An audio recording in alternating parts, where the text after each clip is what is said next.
Bonjour, bienvenue à toutes et tous. Merci d'être avec nous et on est vraiment ravis avec mon réseau cancer colorectal et lecancer.fr de vous retrouver pour cette webconférence sur la chirurgie des cancers colorectaux et notamment la place des innovations au travers de la chirurgie robotique et de la radiologie interventionnelle. Ce soir, c'est donc des sujets d'innovation qui impactent vraiment les parcours de soins que nous allons aborder avec notre expert avec nos experts, interventions qui sont plus précises, moins invasives et donc qui vont avoir un réel impact sur la récupération et plus généralement la qualité de vie et l'organisation des soins. Donc ce soir, nos experts vont nous préciser quels patients peuvent bénéficier de ces techniques, quels sont les avantages, comment s'y préparer, comment se déroule l'hospitalisation, etc. Et donc pour cela, nous sommes avec nos deux experts de Gustave Roussy. Bonsoir, docteur Benaïm. Donc, vous êtes chirurgien digestif. Merci beaucoup d'être avec nous. Vous allez aborder la chirurgie robotique. Et le docteur Baptiste Bonnet. Bonsoir, docteur Bonnet. Vous êtes radiologue interventionnel. Et donc, vous allez nous parler de la radiologie interventionnelle, qui est une approche parfois méconnue, mais qui joue un rôle important, notamment dans la prise en charge de certaines métastases. Comme toujours, cette webconférence est interactive. Vous pouvez poser vos questions et nous ferons un plaisir avec Laure de les remonter à nos deux experts. Merci et très bonne webconférence à toutes et tous. Alors, un tout petit mot d'accueil au nom de mon réseau cancer colorectal. C'est le dernier jour de Mars Bleu. Déjà, je voudrais remercier, mais vraiment tout le monde, tous les patients, tous les proches, tous les médecins, tous les soignants, tous les centres, toutes les entreprises qui se sont mobilisées pour qu'on dépiste mieux le cancer colorectal. C'est vraiment un sujet majeur. Et on a à cœur évidemment de s'impliquer dans ce dépistage, mais aussi d'accompagner les patients tout au long de l'année, notamment avec justement de l'information utile et fiable et qui se met à jour parce que tout bouge. La chirurgie, c'est vraiment un pilier majeur des prises en charge du cancer. Et évidemment, quand on parle de cancer colorectal, c'est une chirurgie qui peut faire vraiment peur, dans le sens où ça impacte complètement la digestion, il y a des retentissements, des séquelles plus ou moins lourdes. Et donc, on est ravis vraiment de faire une place importante qui va s'adresser finalement aux personnes, quelle que soit l'étape dans la maladie, puisqu'on va parler d'innovations qui peuvent changer la vie et changer les prises en charge des patients avec des situations de maladies localisées, mais aussi des innovations pour les personnes qui ont des situations de maladies métastatiques. Donc voilà, n'hésitez pas à poser vos questions et je vais tout de suite passer la parole au docteur Léonore Benaïm. Bonsoir, bonsoir à tous. Donc moi effectivement je suis chirurgien colorectal et à Gustave Roussy on a eu la chance de recevoir le premier robot dernière génération en Europe, le IPSI. Et c'est la raison pour laquelle on connaît assez bien ce matériel et ces plateformes puisque ça fait 10 ans qu'on utilise la plateforme désormais. Et nous avons récemment fait l'acquisition de la nouvelle plateforme également, donc on connaît assez bien le sujet de la chirurgie robotique. Pour savoir parfois à quoi ça sert, c'est pas mal de savoir un peu d'où on part. Et donc, il y a eu quand même des convergences à un moment technique et de la technique et des besoins. Il faut savoir que la colectomie, c'est pas un geste qui est si ancien que ça, puisque la première colectomie, c'est le 19e siècle. Et avec anastomose, c'est-à-dire avec suture et sans poche définitive, c'était le 19e siècle. Et donc, c'est pas si vieux. Et jusque-là, on ne savait pas traiter les cancers du côlon. Sur un cancer du côlon localisé, la chirurgie est le traitement curatif du cancer du côlon. Il n'y a pas d'autre traitement. Il peut éventuellement diminuer les risques de récidive avec un petit peu de chimiothérapie post-opératoire, mais pour le moment, le seul traitement curatif du cancer localisé du côlon, c'est tout simplement la chirurgie. C'est pour ça que c'est extrêmement important d'arriver à maîtriser cette technique et de diminuer effectivement les séquelles parce que c'est important de guérir, mais il faut aussi pouvoir avoir une qualité de vie la meilleure possible à la suite de ce type de chirurgie. Le robot, l'histoire de la robotique, c'est presque beaucoup plus ancien, puisqu'en fait, ça allie le robot, c'est un objet qu'on dit mécatronique, c'est de la mécanique et de l'électronique. Et les premières preuves de mécanique sont très très anciennes. On va pas faire de l'historique complet, mais on sait que ça commence très très loin. Et le premier vrai robot qui ressemble au nôtre, c'est Da Vinci qui l'avait dessiné. Alors c'est pas du tout un robot, c'est un automate. Mais par contre, ce qui est intéressant, c'est qu'il avait dessiné les mêmes poulies que celles qui sont actuellement dans notre robot. C'est-à-dire que les bras automatiques aujourd'hui, en dehors de l'aspect informatique, sont à peu près basés sur ce même système de câbles et de poulies qui vont permettre de créer ce mouvement et cette rotation à 360 degrés des bras du robot. Donc, quand on démonte un robot, ça ressemble un peu à cet automate de Da Vinci qu'il avait dessiné et même fabriqué. D'ailleurs, il y a un prototype au XVe siècle. Donc, on a dit la première colectomie, c'était ce monsieur, un Français, pour être un petit peu chauvin de temps en temps, en 1844, et son patient a pu survivre quand même 1 an à cette opération, ce qui n'est pas anodin. Ce pauvre chirurgien est mort en revanche parce qu'à l'époque, on ne connaissait pas la sepsie. Il est mort de sepsis, il a fait un choc septique à la suite d'une opération. Mais en tout cas, en dehors du risque infectieux, c'était quand même un pionnier français. Avant d'arriver au robot, il y a eu pas mal d'étapes. Évidemment, il faut de l'anesthésie en chirurgie. Cette anesthésie, elle est arrivée il y a finalement une anesthésie correcte arrive plutôt pendant la Deuxième Guerre mondiale, relativement récent, l'asepsie un peu avant, et puis la vision de la célioscopie, ces petites caméras est également relativement récente et arrive un petit peu en même temps. Pour faire de la chirurgie robotique, il faut des endoscopes. Avant, c'était un petit peu trivial. Vous voyez que pour regarder quelque part, hein, c'est des dessins un peu, c'est des vraies photos. Donc, il faut des endoscopes. Alors, on est passé de l'endoscope rigide, c'était des gros tubes rigides sans lumière où il fallait mettre carrément la tête presque dans le patient, à des tubes flexibles.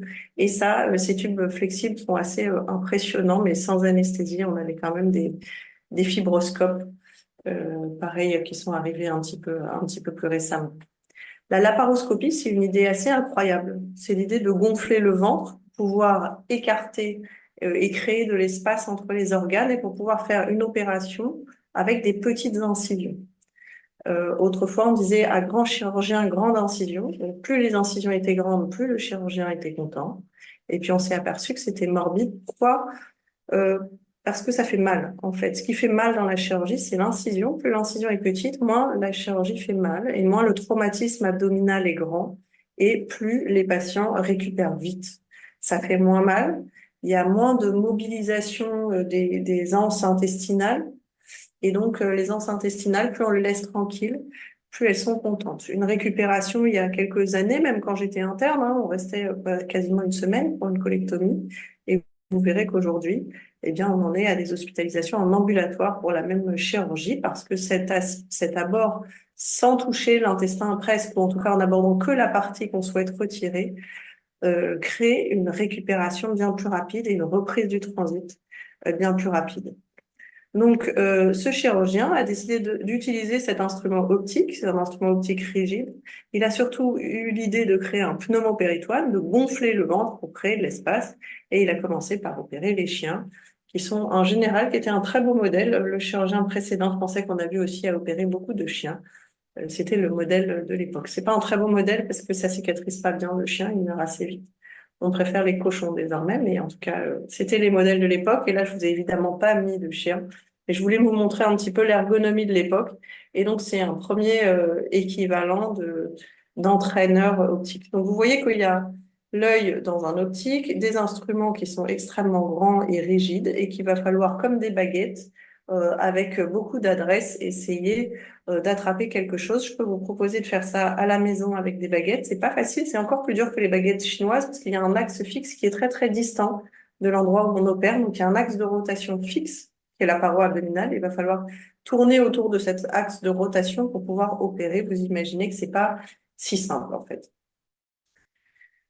Monsieur Palmer aussi est un Français qui a un petit peu amélioré cette technique et il a commencé à l'améliorer puisqu'il l'a transféré du chien à l'humain pour examiner. C'était un chirurgien, c'est un gynécologue, le docteur Palmer, Et donc, initialement, c'était surtout pour faire de l'exploration plus que de l'opération, et les outils se sont développés au fur et à mesure. Cette célioscopie, ça ressemble à ça. On gonfle le ventre, on met des trocars, on a des grands instruments. Il y a plusieurs opérateurs. Alors, il y a quelqu'un qui va tenir la caméra. Il y a un vrai caméraman. Éventuellement, qui tient un instrument pour aider, un instrument de soutien, et la personne qui opère. Parfois, il y a tellement de mains autour de l'abdomen du patient que c'est difficile de savoir qui fait quoi. Vous voyez sur les photos, évidemment, nous, on sait parfaitement ce qu'on fait, hein, mais c'est pas évident. Et vous voyez qu'en termes d'ergonomie, c'est pas très simple parce qu'on est assez proches les uns des autres et que les bras de l'un par rapport à l'autre se chevauchent, on se passe par-dessus.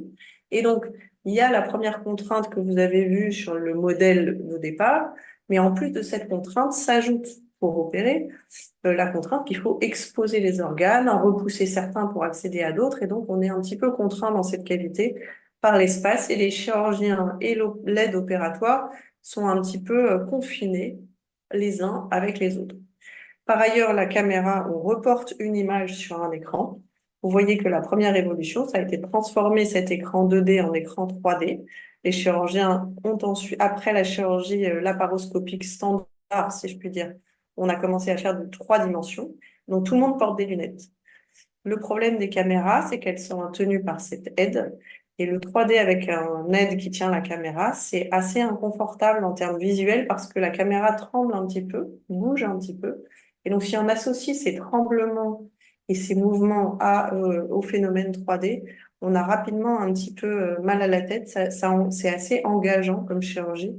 Et opérer longtemps, c'est pas très très simple avec ce type d'instrument. Néanmoins, la vision est de bonne qualité. Vous voyez que les instruments, par contre, ça reste des grandes baguettes avec lesquelles on est censé faire une dissection extrêmement fine et c'est pas tout à fait facile en fait. Pourquoi on a évolué vers les robots? Tout simplement, c'était pas du tout un usage médical comme tout, c'était un usage à la fois militaire, forcément. Et puis, il y avait la conquête de l'espace à l'époque qui intéressait beaucoup les gouvernements. Et donc, pour la conquête de l'espace, il fallait pouvoir avoir des bras armés et des bras robotisés, raison pour laquelle ça a commencé à se fabriquer, à se développer, etc. Troisième usage, en dehors de la guerre, etc., c'était réparer des zones qui étaient difficilement réparables. Donc, il fallait des bras robotisés pour accéder à certaines zones des centrales nucléaires. Quand il fallait les réparer et que l'humain ne pouvait pas y aller, il fallait des bras et des petits robots. Donc, là-dessus, le bloc opératoire, les robots chirurgicaux se sont développés. Il faut savoir que Intuitive, qui est le plus développé aujourd'hui, mais bon, ça pourra changer, était pas le premier, hein. Il y a d'autres machines qui sont arrivées avant, mais ils ont racheté plusieurs centaines de brevets à la fois du MIT et de la NASA pour fabriquer tous ces robots. Voilà. Les premiers robots, ils sont pas vieux, hein. 1983, un robot d'orthopédie, étonnamment. Alors, je sais pas exactement comment il fonctionne en orthopédie, mais en tout cas, le premier robot, c'est l'orthopédie. Et le Puma, qui ressemble plutôt à quelque chose de radiologie interventionnelle. Il ressemble au bras actuel, d'ailleurs, de radiologie interventionnelle, dont je pense Baptiste vous parlera. On fixait la tête du patient dans un cercle pour qu'elle soit bien stable. Et ça permettait de faire des biopsies cérébrales en limitant le tremblement. Et c'était guidé déjà par radiologie. Alors, je crois que c'était une radio standard du crâne, mais bon, c'était comme ça. On a ensuite un espèce de robot qui permettait de faire de la dissection transurétrale. Je vous ai mis volontairement une photo modifiée par l'IA parce que la photo d'origine est un petit peu impressionnante. Même moi, je la trouve un petit peu violente pour opérer la prostate. C'était un énorme robot pour arriver dans la cavité pelvienne, mais en tout cas, c'était assez efficace, semble-t-il. Est arrivée la plateforme actuelle la plus standard, si je puis dire, celle qui est la plus développée actuellement. Après, il n'y a pas de pub particulière. C'est la société qui a le plus d'avance aujourd'hui et qui est le plus développée en termes d'instrumentation et de technologie. Mais il y a d'autres plateformes et il y en aura d'autres, puisqu'il y en a déjà qui sont en train de sortir et qui arrivent sur le marché. Elles fonctionnent pour l'instant toutes sur le même système. Nous avons toujours, comme sur la célioscopie, une colonne patient, une colonne vidéo avec un écran et des systèmes d'insufflation. On a dit qu'il fallait du gaz dans la cavité abdominale pour écarter les organes. de la lumière, de l'électricité pour pouvoir cautériser les tissus et pour faire en sorte que ça ne saigne pas. Et donc, cette colonne vidéo est rigoureusement la même ou quasiment que la colonne celluloscope. On remplace en revanche les instruments par ce qu'on appelle un chariot patient avec ses gros bras. Et sur les gros bras, on va brancher les instruments. Il y a 4 bras actuellement. L'encombrement fait qu'on ne peut pas en avoir beaucoup plus, mais c'est largement suffisant. Et en tout cas, la plupart des robots ont 4 bras aujourd'hui avec un chariot. Alors, il y a des modèles avec des bras séparés, des modèles avec des bras ensemble. En tout cas, le plus courant, c'est les bras ensemble sur un chariot. Et puis, il y a ce qui s'appelle la console du chirurgien. Donc, cette console, c'est le poste de télécommande de cette histoire. Et donc, c'est très simple. Le chirurgien est tout bonnement assis, parfois avec son café. Non, j'exagère. Mais en tout cas, on s'assoit, on voit bien, on est en 3D. Il n'y a plus d'assistant qui a les épaules en l'air, qui est en train de trembler. La caméra ne bouge pas puisqu'elle est stable, penchée sur le bras. Et les instruments ont 3 degrés de liberté. Et avec ça, on voit bien que ça offre d'énormes avantages. Évidemment, on a une dissection qui est beaucoup plus fine. Évidemment, l'accès aux espaces étroits est bien plus simple, puisque vous voyez que le robot va tout seul descendre dans les localisations qui ne sont pas faciles. On a une vision 3D qui est une vision extraordinaire, parce qu'elle n'est pas non plus tremblotante. C'est une vision immersive, avec la tête du chirurgien dans la console, et on a presque l'impression d'avoir les yeux dans l'abdomen du patient. C'était extrêmement précis. Alors, le corollaire, c'est que pour le patient, ça nous permet de faire des chirurgies beaucoup plus compliquées que ce qu'on pouvait faire avec la laparoscopie standard. Non seulement on peut faire évidemment de la chirurgie colorectale ou d'autres chirurgies, mais des chirurgies qui étaient compliquées autrefois, sur lesquelles on disait, oh ben non, on va ouvrir parce qu'on ne verra rien ou parce qu'on n'aura pas les informations. Désormais, une chirurgie compliquée va être réalisable sur des plateformes de chirurgie mini-invasive. Et on peut faire des choses assez extraordinaires. On peut enlever un côlon, mais aussi on peut enlever un mono ou enlever un rectum, mais on peut aussi assez facilement enlever le rectum et la prostate en même temps, pendant la même chirurgie, avec une chirurgie robotique. Il y a bien sûr moins d'incisions, et on l'a dit tout à l'heure, plus les incisions sont petites, moins on a de mal. Et puis on peut aussi avoir une meilleure vision et donc bien conserver les nerfs, ce qui limite les séquelles post-opératoires pour les patients, surtout dans la chirurgie du rectum. Alors, non seulement il y a les avantages que je vous ai évoqués, mais ces avantages sont très évolutifs. Ces plateformes, elles ont d'abord de la simulation, donc on peut faire de la formation, et donc les chirurgiens, pour une fois, ne sont plus entraînés euh, au fur et à mesure, si je puis dire, mais on peut déjà simuler les opérations dans leur totalité sur des simulateurs, ce qui n'existait pas auparavant. Avant, les simulateurs, c'était les consoles en plexiglas que je vous ai montré. On faisait sur le chien, on faisait sur autre chose, sur d'autres modèles. Mais là, on a carrément des simulateurs qui nous simulent la chirurgie en entier. On a aussi des systèmes d'imagerie avec de la modélisation 3D que l'on peut implémenter dans la machine. Pour l'instant, ces modélisations 3D, il faut les faire avant l'opération et les regarder pendant l'opération.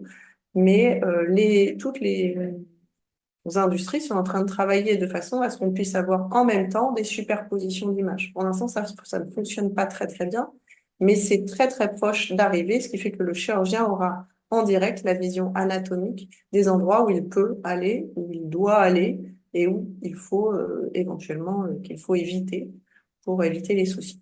Donc, toute cette plateforme apporte beaucoup d'outils. Certains sont déjà aboutis et d'autres non. Vous voyez qu'il y a encore beaucoup, beaucoup de choses à avancer, mais au-delà du côté 3D et de la vision et des instruments, on a aussi toute une plateforme qui aujourd'hui devient un accompagnement pour le chirurgien et qui sera de plus en plus utile et implémenté.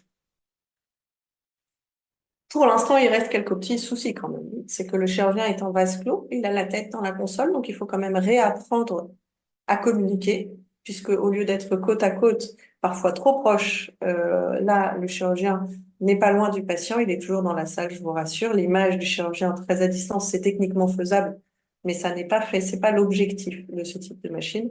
Mais par contre, on a la tête quand même dans une console, et donc il faut réapprendre des moyens de collaboration et de discussion. Pour l'instant, ces robots sont assez gros. Dans le patient, ça fait des incisions toutes petites, mais à l'extérieur, il y a beaucoup d'encombrement, beaucoup de matériel et la miniaturisation va être extrêmement importante parce qu'évidemment, l'ergonomie, pour les aides reste importante. Et puis pour l'instant, il y a un souci de coût, puisqu'évidemment, plus on augmente la technicité, plus on augmente les coûts. Après, c'est aussi vrai pour les médicaments, c'est aussi vrai pour beaucoup de choses. Et le coût est probablement fortement contrebalancé, c'est difficile à calculer, mais par les durées d'hospitalisation, et la récupération, puisque dans le coût d'une opération, bah, faut prendre un coût global. Si le patient sort le même jour, au lieu de rester 15 jours à l'hôpital, et s'il peut reprendre son travail, reprendre ses activités, ne pas avoir de séquelles et retrouver une vie de famille, évidemment, c'est beaucoup plus intéressant et important que le reste. Donc, il faut essayer de balancer un petit peu toutes ces données. Alors, qu'est-ce que ça donne comme réels avantages oncologiques? Le meilleur exemple d'application, c'est le cancer du rectum, puisque le pelvis, c'est un endroit très étroit, difficile d'accéder, et c'est des chirurgies qui sont assez difficiles en chirurgie cœlioscopique. Et donc là, quand on regarde ça, cette chirurgie pelvienne, vous voyez que le pelvis, c'est étroit. Un rectum, je ne sais pas si vous voyez bien sur ces slides, mais globalement, autour, il y a beaucoup de vaisseaux. Il y a la cavité pelvienne avec les os. On est très vite sur les articulations sacro-iliaques. On est dans le bassin, sur un espace confiné. Quand on opère un rectum, devant, il y a la prostate ou le vagin. Juste au-dessus, il y a la vessie. En arrière, il y a les os. Et nous, il faut qu'on enlève à la fois la tumeur et à la fois les ganglions sans abîmer le reste. Et vous voyez que ça, le mésorectum, là, bah là, par exemple, vous avez devant les vésicules séminales, la prostate, ce mésorectum, les nerfs, l'os. Et donc là, on n'a pas beaucoup de place. Et évidemment, la chirurgie robotique, là, est l'exemple parfait de l'usage d'une plateforme robotique.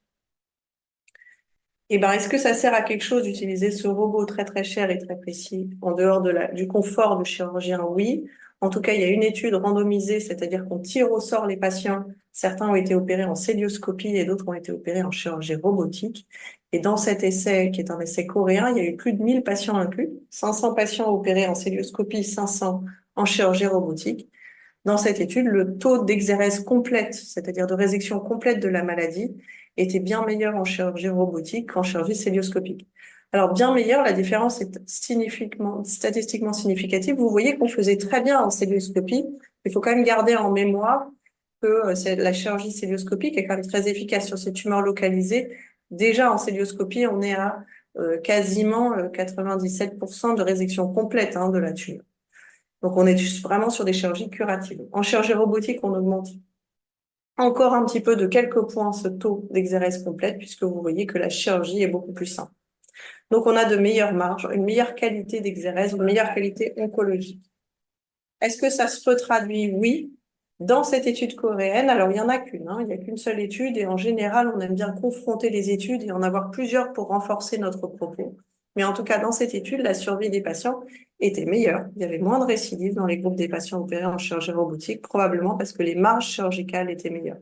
Et surtout, il y avait une survie sans récidive de la maladie qui était meilleure, mais surtout un risque de récidive locale qui était moindre, probablement parce que l'exérèse complète est plus facile et donc plus fréquemment obtenue. Si on regarde les autres études, le taux de conversion, c'est-à-dire le taux d'échec de ces chirurgies mini-invasives, le nombre de fois où on est obligé d'ouvrir pour réaliser la chirurgie parce que finalement c'est trop compliqué et qu'on n'y arrive pas, il est diminué en chirurgie robotique. Il y a une forte tendance globale. La qualité de la résection, on l'a dit, et la survie globale, par contre, est identique parce qu'on faisait déjà très très bien en cœlioscopie. Et donc, quand on améliore avec des petits pas, évidemment, c'est difficile de voir la différence en survie globale, mais globalement, on voit qu'à peu près sur tous les plans, le robot va apporter un peu d'amélioration.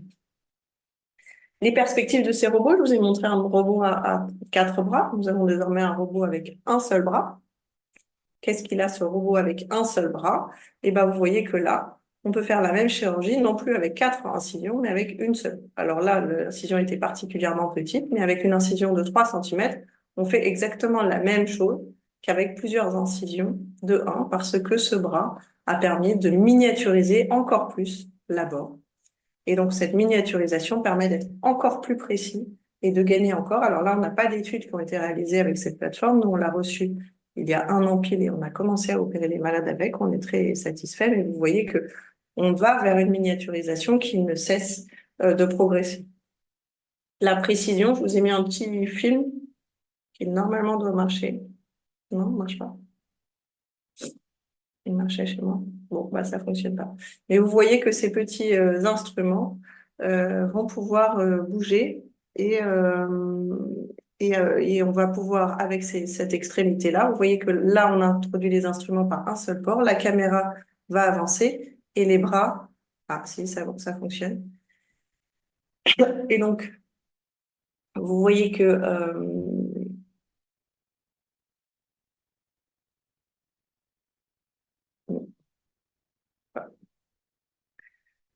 c'est pas très clair.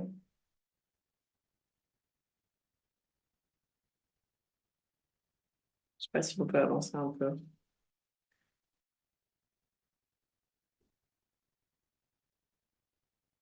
Bon, pas très tangible sur cette vidéo. Bah, en tout cas, vous voyez que les instruments rentrent par un tout petit trocar ici à l'incision, se déploient à l'intérieur. Et donc là, il faut voir que l'extrémité de cet instrument ici fait simplement 5 mm. Donc avec 5 mm, on a 3 bras plus une caméra. Et donc, on va pouvoir réaliser la même incision avec une grande précision. Alors, pour les suites opératoires des colectomies, on a commencé les premières colectomies avec ce robot single port en mars 2025. On a fait une vingtaine de colectomies. On n'a pas eu de complications. Alors, c'est de toute façon une chirurgie qui se complique assez peu, mais là, en tout cas, on a eu 0 complication sur les patients opérés. Plus de la moitié des patients ont été opérés en ambulatoire, donc ont pu rentrer le matin et rentrer le soir. Ça n'est pas tous les programmes, tous les patients ne sont pas éligibles au programme ambulatoire. Certains de nos patients sont métastatiques, ont eu des chirurgies hépatiques avant ou sont sous chimio. Donc évidemment, il y a des patients plus fragiles que d'autres. Mais les patients qui sont qui étaient dans les critères de chirurgie ambulatoire, on n'a eu aucun mauvais retour et ont pu rentrer tranquillement à la maison. Donc on est passé de chirurgies qui sont faites en célioscopie avec une hospitalisation d'une quinzaine de jours en ouvert, de 2, 3 jours en célioscopie et désormais les patients peuvent rentrer à la maison le jour même sans cicatrice et donc avec très très peu de douleurs à signaler. Pour le rectum, c'est un petit peu différent.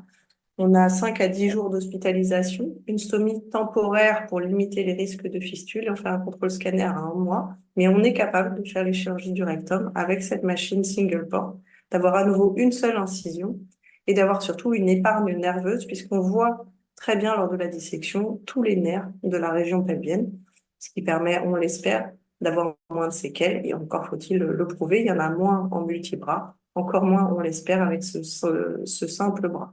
Mais on voit que c'est faisable, qu'il n'y a pas de souci particulier et qu'on n'a pas eu de mauvais retours de nos...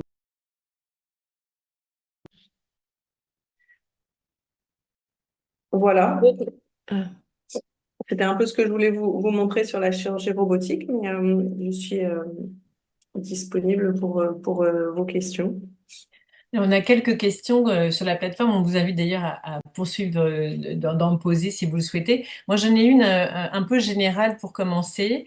Tous les patients qui sont concernés ne sont pas tous avec le même profil et notamment, il y a des patients assez âgés ou notamment aussi les patients en situation d'obésité qui sont parfois et qui ressentent d'ailleurs fortement le fait qu'ils sont parfois plus difficiles à opérer, à prendre en charge pour leur maladie.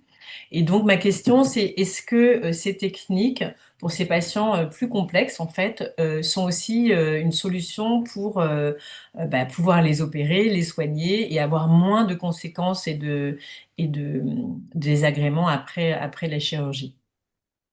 Oui, grâce à la plateforme, en tout cas la plateforme XI, a quand même montré qu'il y avait moins de conversions quand on comparait les chirurgies chez les patients obèses en célioscopie et en chirurgie robotique. En chirurgie robotique, l'index de masse corporelle du patient n'est pas tellement un souci.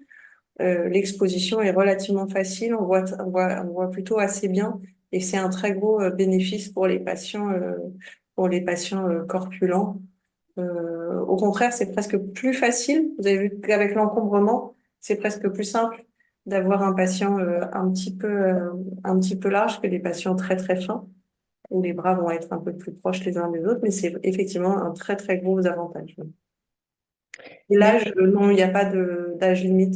Je crois que les plus vieux patients qu'on a opérés, enfin les plus vieux, les patients les plus âgés qu'on ait pu opérer en chirurgie robotique ont plus de 90 ans. Il n'y a pas de limite d'âge particulier. Merci beaucoup. Alors, on a des questions de Didier. Alors, moi, avant, j'ai une question. Dans la salle opératoire, parce qu'on a vu la console, etc., il y a toujours l'équipe au complet ou le chirurgien est un peu seul avec l'anesthésiste. Donc, ça, c'était ma question personnelle. Et la question de Didier concernait les cytoréductions. Il demandait si est-ce que la chirurgie robotique peut être utilisée pour effectuer une cytoréduction, en particulier pour vérifier ou enlever des petits nodules cancéreux dans le péritoine? Alors, non, l'opérateur est pas tout seul. Il y a des assistants, notamment parce qu'il faut changer parfois les instruments sur les bras du robot, parce qu'il faut adapter un petit peu les choses et parce que en cas de souci, il faut qu'il y ait toujours quelqu'un de toute façon. Donc, il y a toujours besoin d'un assistant au bloc opératoire qui est à côté du patient, à gérer la machine, à modifier ou à changer les instruments. Donc, l'ergonomie d'une salle d'opération n'a pas changé. En revanche, l'assistant, au lieu d'être lui-même mal positionné ou de gérer la caméra, est également assis. Alors, il a une vision, un retour vidéo 2 dimensions, mais il est assis dans des meilleures conditions qu'il n'était auparavant. En ce qui concerne la cytoréduction, non, on peut pas faire de cytoréduction au robot parce que le robot est dédié à faire des dissections précises dans des endroits confinés. Or, la cytoréduction, il faut aller chercher des nodules sur l'ensemble de l'intestin grêle et donc il faut au contraire avoir une très bonne exposition et bouger toutes les anses intestinales. Et ça, on peut pas dérouler les anses intestinales correctement avec la machine actuelle parce que la caméra est ciblée sur une zone précise et il faudrait y passer des heures, mais je pense qu'on risquerait de ne pas être exhaustif en chirurgie robotique. En soi, on peut enlever le nodule, mais on risque d'en oublier beaucoup et donc on ne peut pas. Merci beaucoup. Alors, vous avez souligné que ces robots permettent aussi de se former avec un simulateur, un peu comme pour les pilotes d'avion, si je comprends bien. Mais on a une question autour de justement ce temps de formation. Est-ce que, bah, à partir de quand finalement un chirurgien va se former? Et est-ce que on se forme, j'allais dire, à tout moment de son exercice en tant que chirurgien? Et à peu près combien de temps ça prend de se former?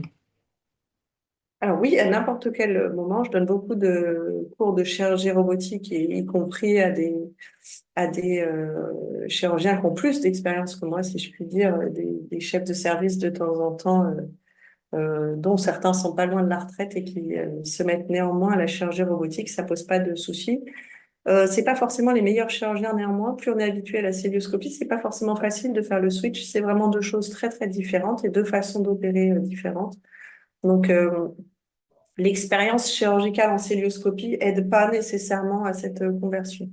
Néanmoins, maintenant, la plupart de nos jeunes internes sont habitués à cette chirurgie assez tôt, donc la courbe d'apprentissage est pas si lente. On dit que pour se familiariser et être à l'aise avec la machine, il faut avoir une expérience d'une vingtaine de patients, mais ça veut pas dire grand-chose puisque évidemment, on ne plonge pas directement dans cette chirurgie en expérimentation. Il faut des heures de simulateur. Il y a des points, donc c'est un peu comme sur les simulateurs d'avion. Il y a des gens plus ou moins rapides, mais on a des scores et donc il convient d'avoir des scores corrects avant de changer et de passer du simulateur au patient. Et quand on passe sur un patient, entre guillemets, il y a encore une formation d'abord sur des modèles animaux, cochons, etc. Puis de nombreuses opérations qui sont faites ensemble avec un chirurgien plus senior et un chirurgien moins senior. Et donc l'accompagnement est très progressif, c'est-à-dire qu'on fait des étapes de l'intervention. Personne ne plonge directement, mais ça c'est vrai pour toute la chirurgie.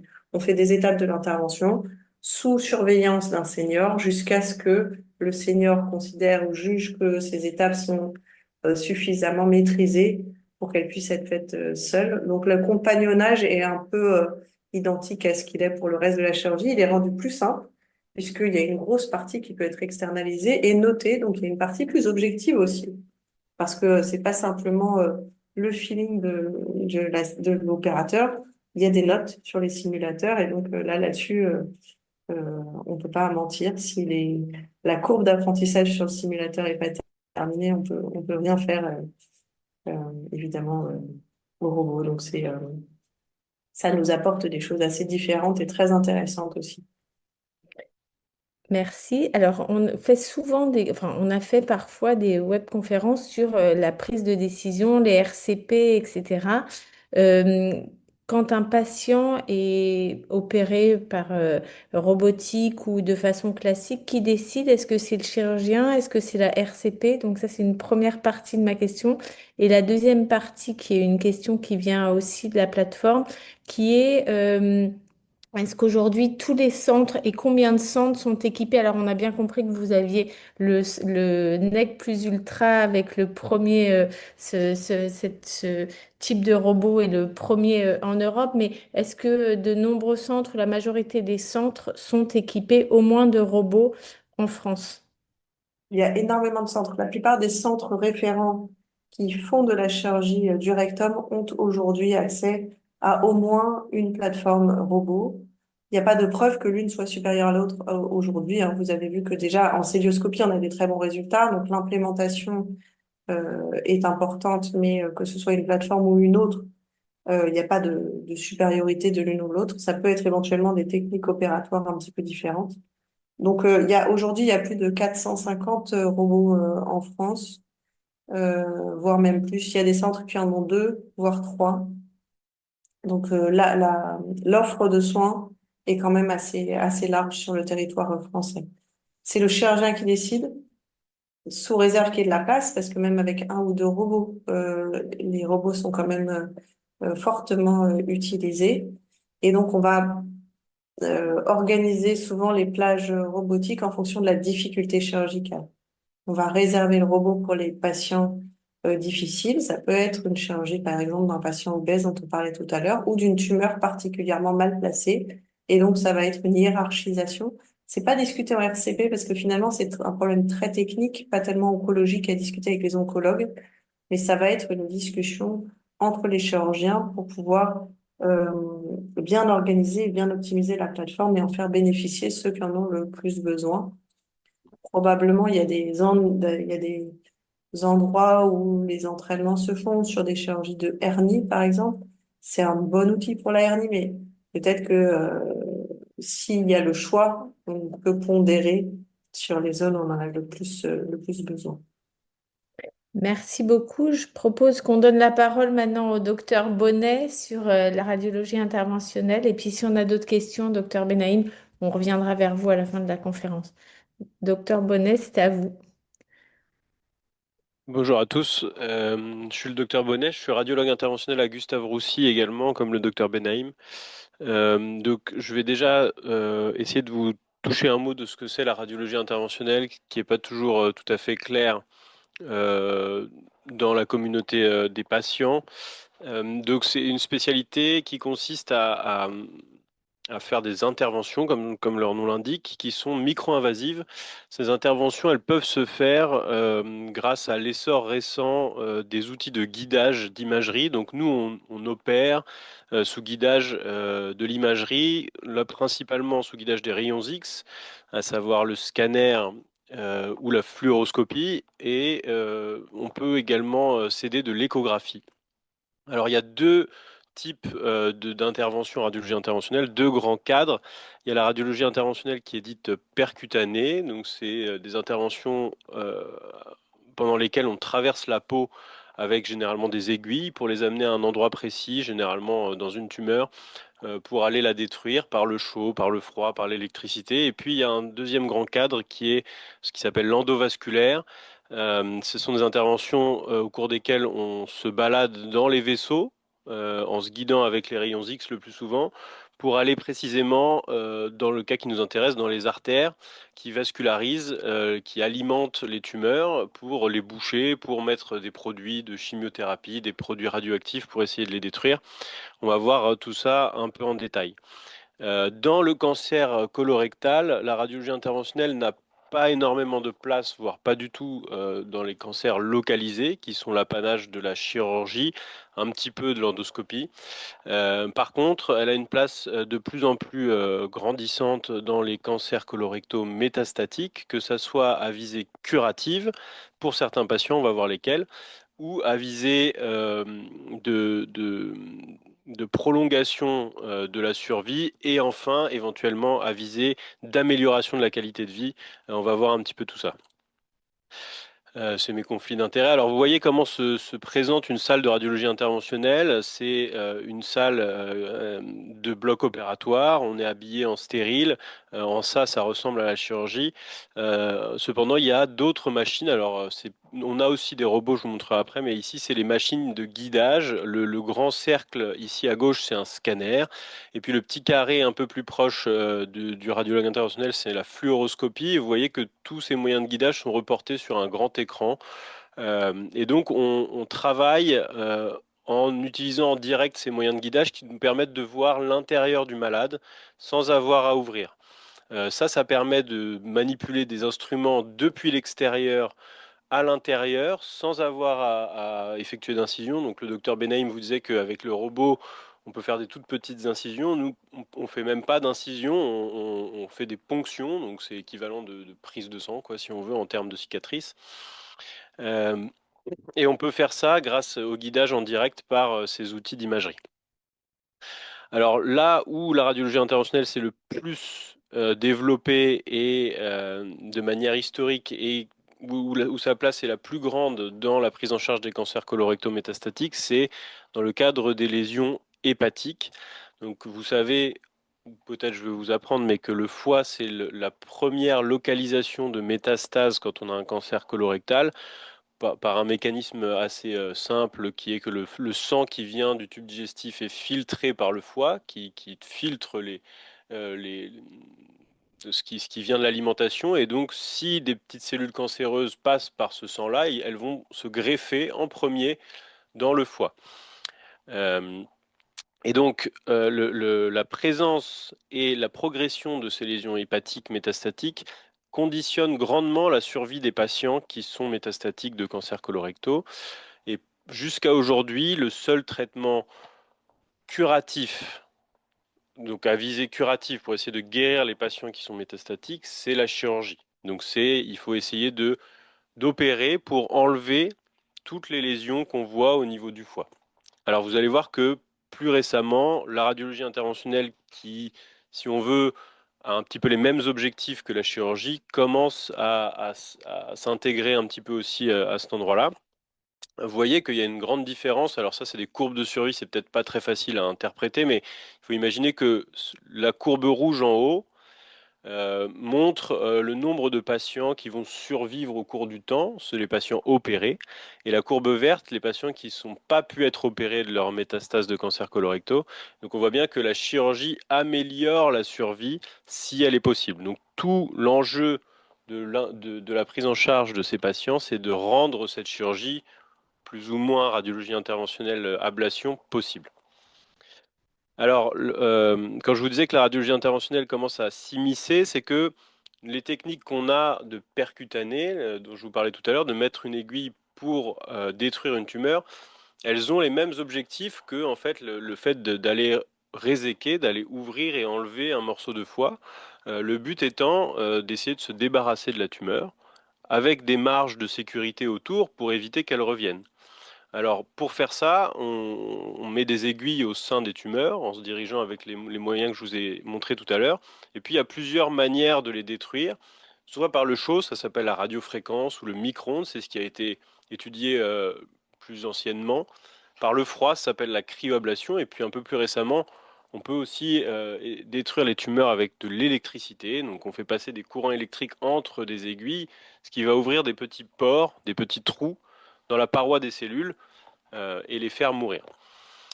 Donc tous ces traitements, ils sont réservés, il faut imaginer qu'ils sont réservés à des patients qui ont une charge tumorale au niveau du foie, c'est-à-dire un nombre et une taille de tumeurs qui permettent de faire ces traitements. Et donc, pour schématiser, il faut qu'il n'y ait pas trop de tumeurs, moins de 3 à 5, et qu'elles soient pas trop grosses, moins de 3 cm. Parce que sinon, les risques qu'on prend à faire le traitement augmentent. Plus les tumeurs sont grandes, plus les risques augmentent. Et le bénéfice qu'on a à les traiter diminue, puisque plus les tumeurs sont grandes, plus il y a de risques qu'on ait des récurrences, hein, qu'on ait des récidives à l'endroit où on a traité les malades. Donc il faut en gros que les métastases soient dans la catégorie moins de 3 à 5 métastases qui font toutes moins de 3 cm. Alors ça ne veut pas dire que si on a des métastases initialement plus grandes, on ne pourra jamais accéder à ces traitements, mais ça veut dire qu'il faut imaginer d'autres traitements en amont pour essayer de faire diminuer la taille et ou le nombre de ces lésions pour rendre les patients résécables ou accessibles à une technique de radiologie interventionnelle. Ça, c'est, vous voyez, la classe 2. Donc la classe 1, à gauche, vous voyez une petite boule, peut-être au centre, une petite boule noire au centre du foie qui est le gros truc gris sur la gauche. Au milieu, des lésions plus grosses, des boules noires plus importantes qu'on arrive à faire diminuer pour les opérer. Vous voyez sur la petite image d'en dessous. Et puis à droite, des patients qui malheureusement ont plus de lésions, qui sont plus éparses. Ceux-là, on aura plus de mal à les diminuer, à les rendre éligibles à un traitement curatif. Alors, comme la radiologie interventionnelle est venue après la chirurgie, forcément, on compare toujours l'un à l'autre.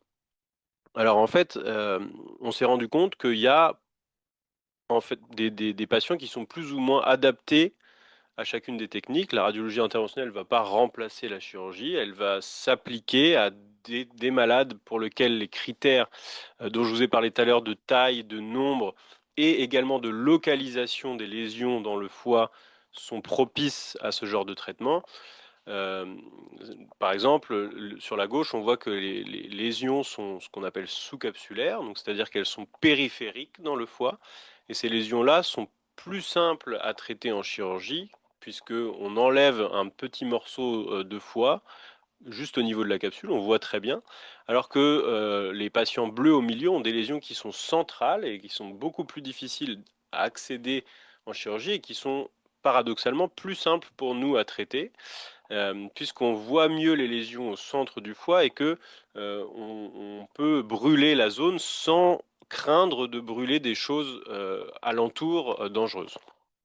Donc en fait, on va arriver en RCP à décider d'un traitement ou d'un autre, ou bien d'une combinaison de traitements en fonction des caractéristiques des lésions, de leur taille, de leur nombre, de leur position, et également des caractéristiques du patient, puisque les chirurgies peuvent être plus ou moins lourdes et la radiologie interventionnelle se classe plutôt dans le cadre des interventions peu lourdes qui peuvent du coup s'appliquer à des patients qui auraient été récusés éventuellement d'une chirurgie plus lourde. Donc ça, c'est un des premiers essais qui montre vraiment, qui démontre la place de la thermoablation dans les métastases hépatiques de cancer colorectal.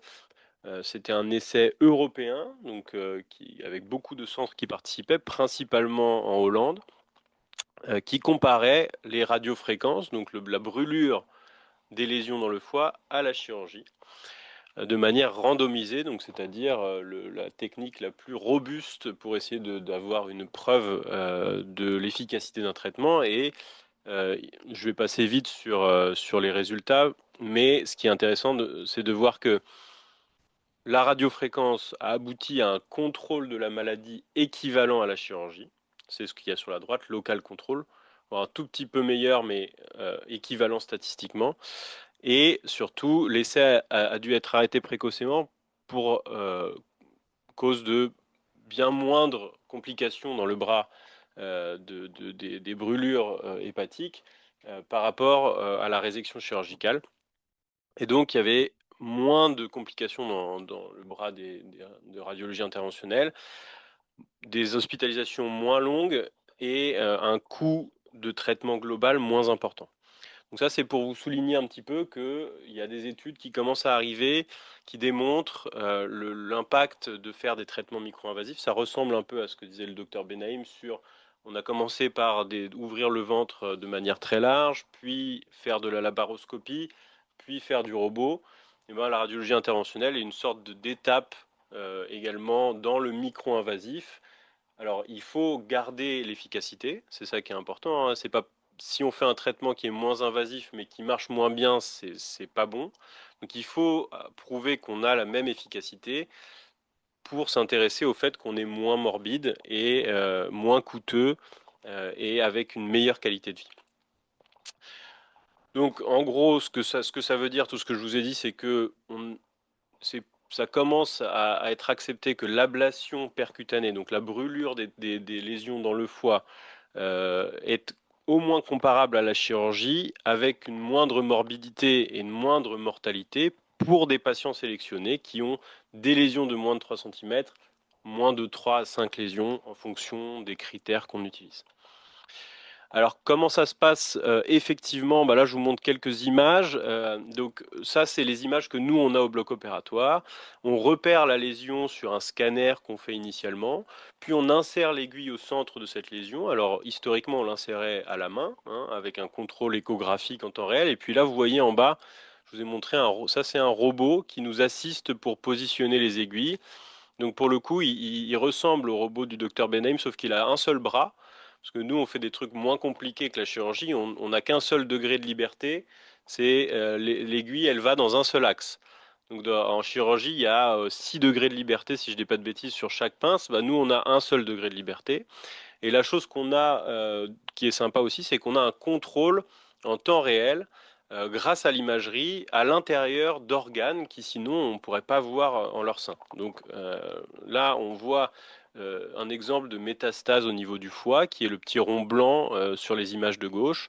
Et puis sur la petite vignette où il y a marqué évaluation, ce petit rond blanc est entouré d'un rond plus sombre qui correspond à la zone de brûlure. Et tout l'intérêt est ensuite d'essayer de savoir si cette zone de brûlure recouvre bien la lésion avec des marges circonférentielles suffisantes, comprises entre 5 mm et 1 cm. Voilà, je vais passer rapidement sur ça. Et sur ça aussi. Hop, voilà. Donc, pour ce qui est de l'endovasculaire, c'est-à-dire les techniques qui nous permettent d'administrer les traitements par les vaisseaux, il y a plusieurs techniques qui ont été développées pour traiter les métastases hépatiques de cancers colorectaux. Celle dont je vais vous parler là, c'est une technique qui a été développée beaucoup à Gustave Roussy, qui consiste à administrer de la chimiothérapie directement dans l'artère du foie. Ça a un double but, c'est d'essayer d'amener la chimiothérapie de manière plus concentrée aux métastases, tout en essayant de diminuer l'exposition globale du corps à cette chimiothérapie. Parce que vous savez que la chimiothérapie, c'est une thérapeutique qui va tuer les cellules tumorales, mais ça va aussi abîmer les cellules du corps non malades, non cancéreuses, et donc donner des effets secondaires. En l'administrant directement dans l'artère, on la concentre plus et on essaye de s'affranchir, au moins de diminuer l'exposition systémique à cette chimiothérapie. Alors pour administrer cette chimiothérapie en intra-artérielle, on avait une technique historiquement qui était de positionner comme une petite chambre, un porte-à-4 dans l'artère de la jambe qui remontait jusqu'à l'artère du foie. Malheureusement, le device, donc la chambre n'est plus disponible parce que de cause de régulation, elle n'est plus sur le marché. Et donc on fait toujours cette technique. Mais donc à chaque cure, on va de manière itérative ponctionner l'artère, aller dans l'artère qui alimente la tumeur, injecter la chimiothérapie, puis retirer le matériel, etc. etc. Donc c'est une technique qui est plus lourde qu'une chimiothérapie intraveineuse en termes de logistique, mais par contre qui a une meilleure efficacité pour les patients qui ont des métastases confinées au foie. Et donc, il y a plusieurs moments dans la maladie où on peut proposer ce type de traitement, soit quand les lésions ne répondent plus bien à la chimiothérapie par les veines, c'est ce qu'on appelle l'intensification, soit quand on a été opéré de métastases hépatiques, Il faut savoir qu'il y a quand même un grand nombre de patients qui ont été opérés de métastases hépatiques qui malheureusement vont récidiver dans le foie parce que c'est une maladie qui est quand même disséminée dans le foie la plupart du temps. Et donc, on a montré, et un essai qui est d'ailleurs s'appelle PACHA, qui a été financé, et le PACHA 2 qui va être financé par la Fondation, montre et essaye de montrer qu'on a moins de chances de récidiver de nos métastases du foie après avoir eu de la chimiothérapie intra-artérielle en post-opératoire que si on n'en a pas eu. Donc parce qu'il faut imaginer que c'est quand même une chirurgie lourde, souvent on enlève un gros morceau de foie et ça nous embête, et ça embête surtout les malades d'avoir une récidive après dans le foie alors qu'on s'est donné tant de mal pour essayer de guérir. Et donc pour essayer de diminuer ces récidives dans le foie, on administre la chimiothérapie pour éradiquer les petites cellules qu'on ne voyait pas avant et qui éventuellement seraient source de nouvelles métastases. Donc c'est les essais qui s'appellent PACHA. PACHA 01 va bientôt être publié et le PACHA 2 est en cours de construction avec un financement de l'ARCAD. Donc ça parle directement à votre communauté de malades. Très vite, un petit mot pour dire qu'on peut également traiter d'autres localisations, notamment le poumon. Donc c'est la deuxième localisation des métastases dans les cancers colorectaux. La plupart du temps, avant les traitements de radiologie interventionnelle, on opérait les patients qui avaient quelques lésions au niveau du poumon, mais ces opérations au niveau du poumon n'étaient pas anodines, avec une perte de la fonction respiratoire, des complications éventuelles.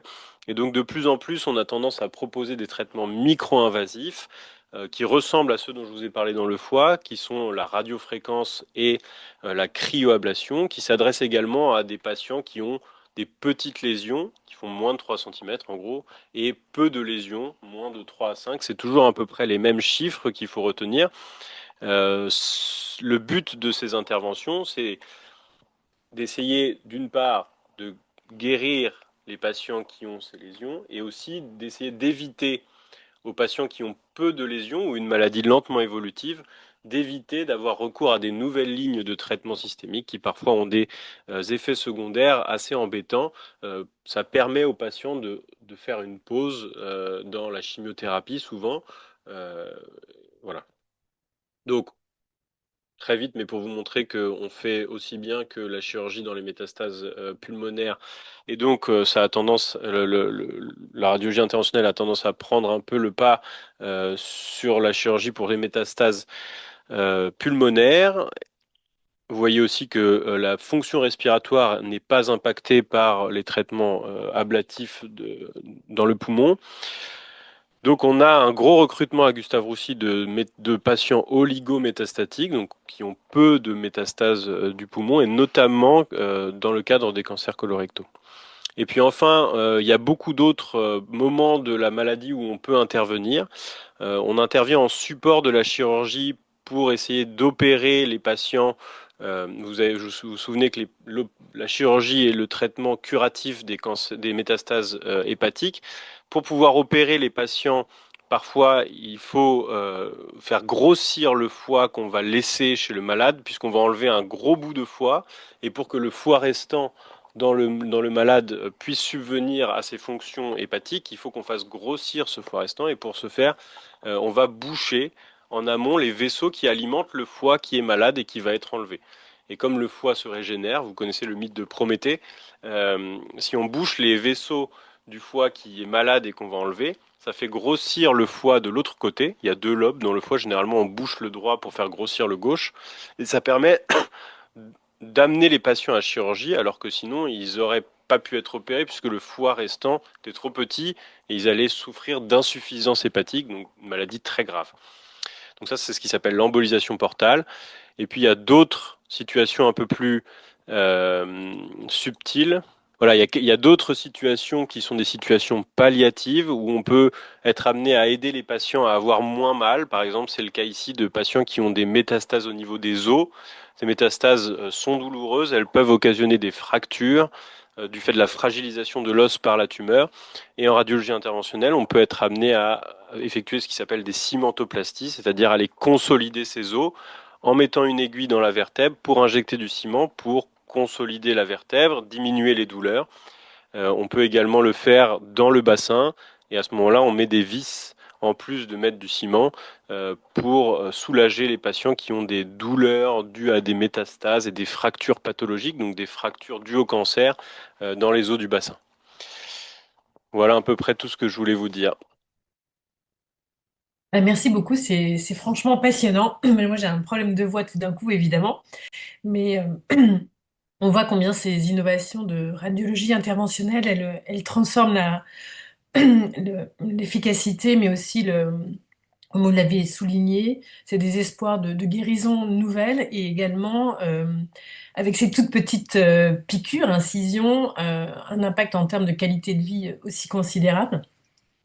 Donc un peu comme en miroir de la chirurgie rhumatique, ça y est, ça revient un peu ma voix. Euh, Est-ce que vos équipes de collègues radio-interventionnels, c'est quelque chose qui se développe un peu partout? Est-ce que c'est accessible un peu dans toutes les régions?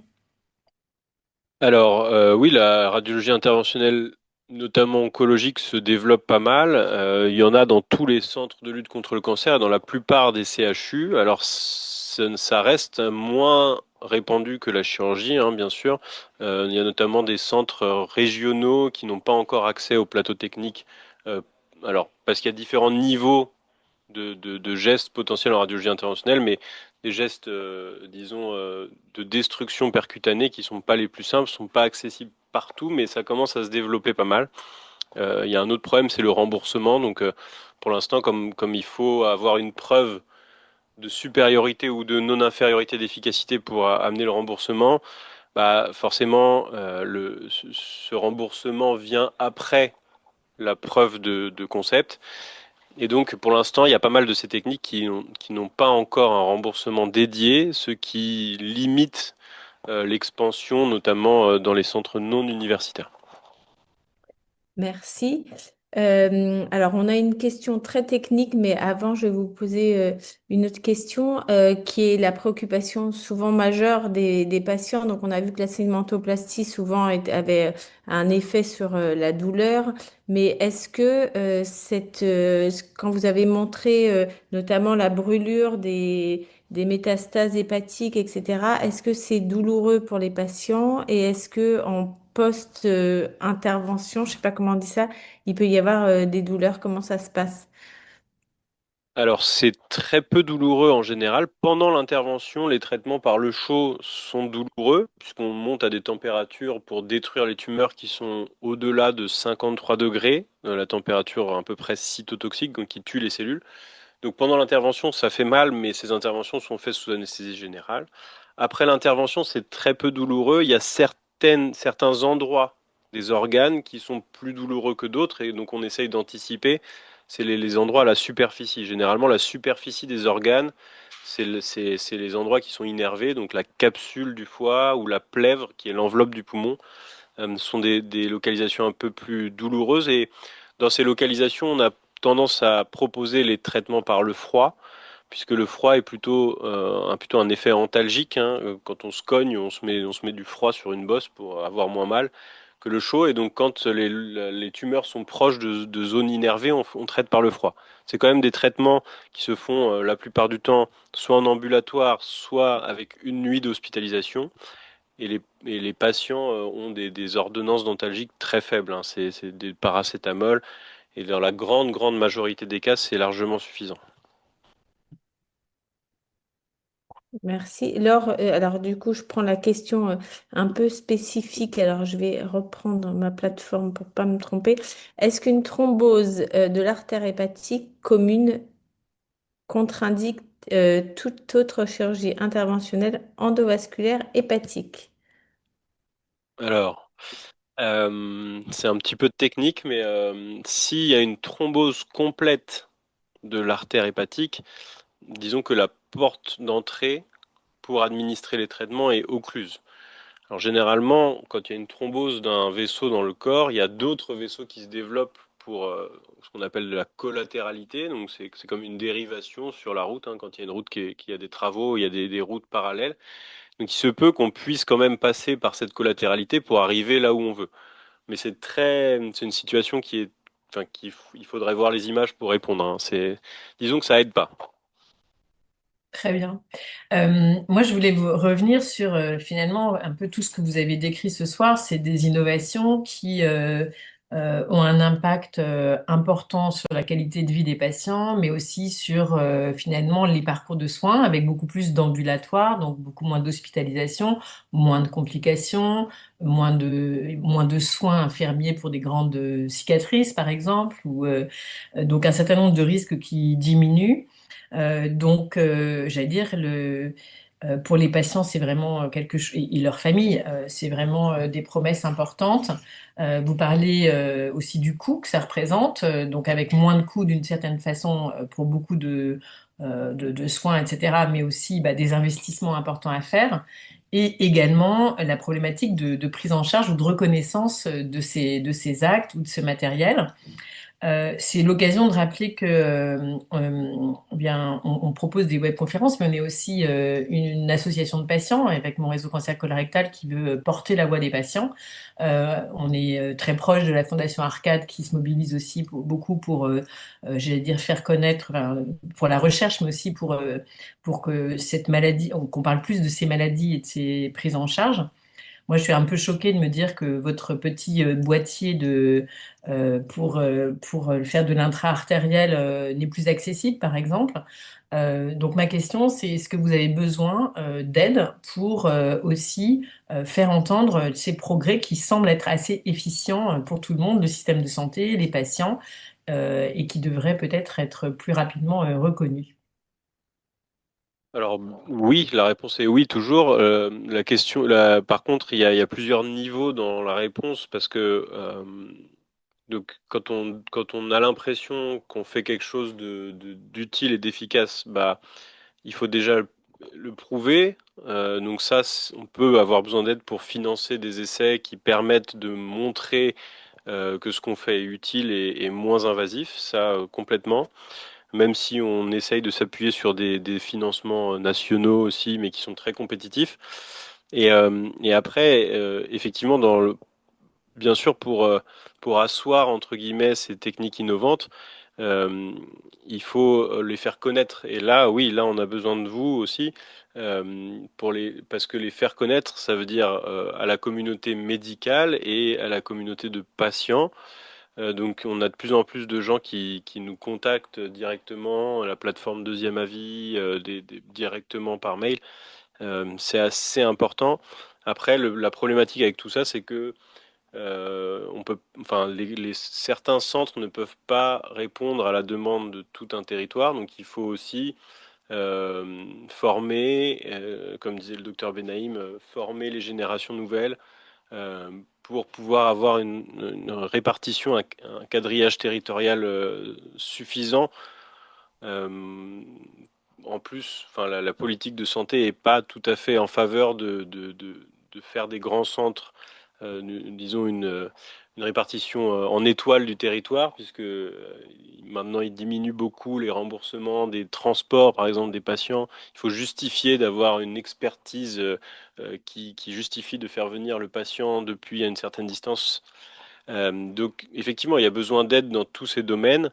Et on est très pour travailler avec votre appui, ouais. Merci beaucoup. Nous, on va conclure. En tout cas, je voulais vous remercier parce que vous avez rendu compréhensible et simple des sujets qui étaient très techniques. Donc, merci. Je ne sais pas si le docteur Benaïm voulait rajouter un mot ou docteur Bonnet. Vous avez la parole tous les deux. Non, mais j'espère que c'est vraiment un travail très collaboratif, c'est-à-dire qu'en RCP, on travaille ensemble avec Baptiste et c'est vraiment toutes ces combinaisons de traitements qui vont être extrêmement importantes. C'est rien ne sert de faire du mini-invasif dans un sens si de l'autre côté, on ne peut pas poursuivre le traitement en mini-invasif. Donc c'est vrai qu'aujourd'hui, tous ces outils sont... La combinaison de ces outils est extrêmement importante. En tout cas, c'est très prometteur et on vous remercie beaucoup pour toutes ces informations. Donc, cette conférence sera en replay. Celle de la semaine dernière autour de la prise en charge des patients colorectaux qui sont concernés par la maladie jeunes, donc avant 50 ans et voire beaucoup plus jeunes que ça, et donc en replay déjà. Et je voulais vous annoncer, peut-être si vous ne l'avez pas vu, que donc la Fondation Arcade proposait son premier hackathon. Et il y a donc le projet Accès Vital aux toilettes, porté par Balram, qui est un des membres de Mon Réseau Cancer Colorectal, et avec l'appui d'un petit groupe de patients, a reçu le prix de la Fondation Arcade. Et c'est juste pour dire que tous ces progrès dont vous avez parlé, c'est aussi pour réduire le nombre de personnes qui vont être tellement impactées dans les séquelles digestives et de transit, etc., qui sont un facteur de désocialisation et de difficulté au quotidien. Et donc, ce projet Accès Vital aux toilettes, c'est en fait une idée assez géniale de rendre des toilettes beaucoup plus adaptées à ces personnes pour qu'elles soient plus enclines à pouvoir sortir de chez elles. Voilà, donc n'hésitez pas à regarder, à liker nos posts. Et en tout cas, on vous remercie beaucoup pour tout ce que vous faites pour continuer à toujours mieux prendre en charge ces patients qui aient des maladies localisées ou des maladies métastatiques. On voit plein de progrès qui donnent plein d'espoir. Donc, merci beaucoup. Merci beaucoup. Merci beaucoup. Merci, très bonne soirée. Bonne soirée.